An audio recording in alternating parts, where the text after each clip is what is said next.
شغلنا اليوم عمل سقف من الجرميت الفخار مع الأبلكاش والعوازل. غرفة 4 متر في 6 متر. طبعا ارتفاع الجدار 220.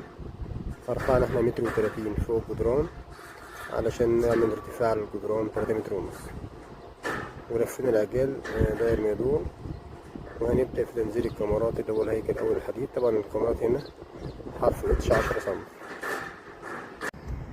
وبكده تم الانتهاء من تركيب الكاميرات. كاميرات 10 حرف اتش.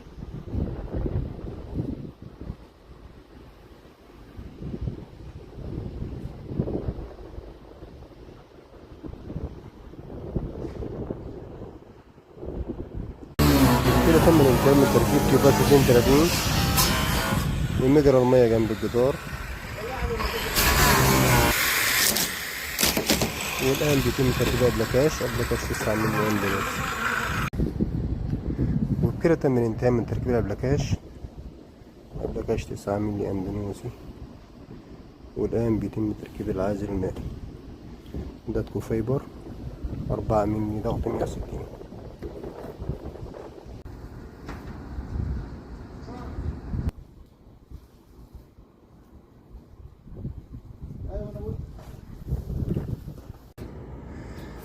وبكده تم الانتهاء من تركيب العازل المائي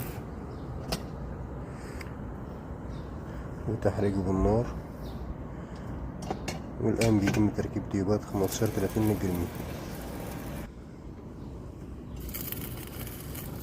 طبعا الجرميل هنا إيطالي تجمانة حرف اس.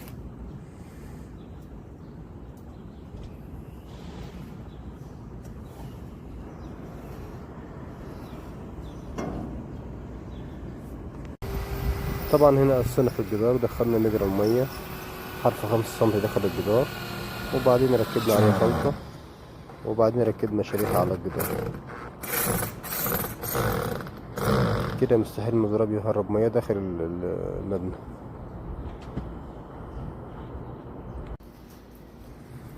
وهذا بعد اختبار المية. طبعا لو في أي مية تنزل على الجدران.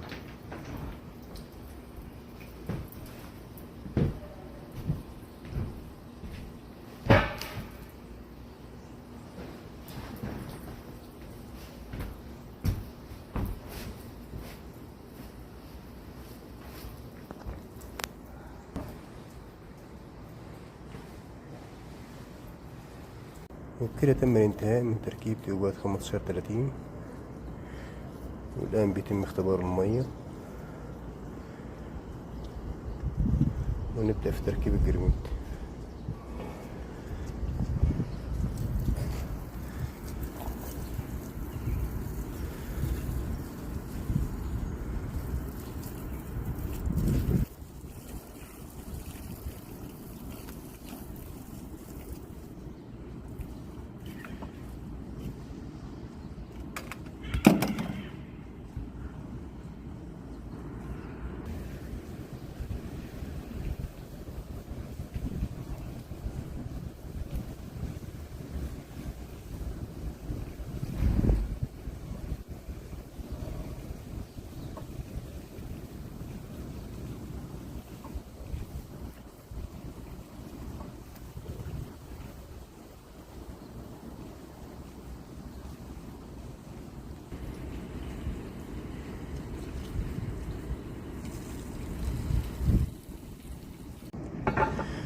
والآن بيتم تركيب الجرميد والعزل الحراري.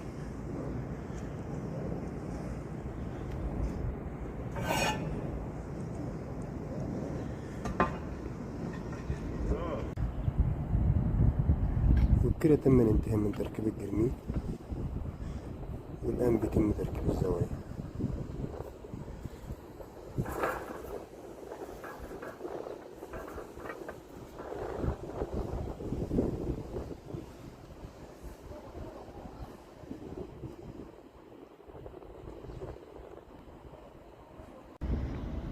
وبكده تم الانتهاء من تغسيل العمل ودهان الخلطة لتحت الزوايا.